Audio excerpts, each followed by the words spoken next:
یہ اتنے لوگوں کو میسج بھیجنے پر فلاں خوشی ملنا، یہ اس طرح کے آج کل میسج آتے ہیں کہ انہوں نے پوچھا ہے کہ اس طرح کا میسج واٹس ایپ پر چلتا ہے کہ اگر اتنے لوگوں کو یہ میسج بھیجو تو یہ خوشی ملے گی اور فلاں نقصان ہو جائے گا وغیرہ. کیا اس قسم کے میسیجز کا کیا حکم ہے؟ یہ بہت چلتا ہے آج کل، بلکہ ہم تو بچپن سے ہی دیکھ رہے ہیں. پہلے خطوط آیا کرتے تھے، ہمیں یاد ہے بچپن میں ایک کوئی بندہ لفافہ پھینک کے گیا ہمارے گھر، ہمارے پڑوسیوں کے یہاں بھی.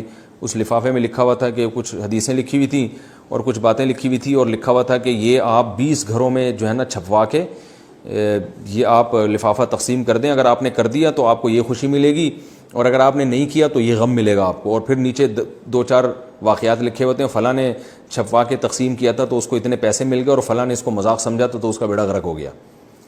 تو یہ ٹوپی ڈرامہ ہے، وہ کچھ بھی نہیں ہے. رسول اللہ صلی اللہ علیہ وسلم نے ارشاد فرمایا، کفا بالمرء کذبا ان یحدث بکل ما سمع.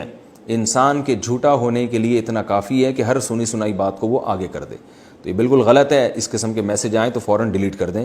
اچھی بات آپ ویسے ہی آگے بتا دیں، کسی کے مشورے کے بغیر بھی آپ آگے بتائیں اس کو، اس نیت سے کہ رسول اللہ صلی اللہ علیہ وسلم نے ارشاد فرمایا کہ الدال علی الخیر کفاعلہ.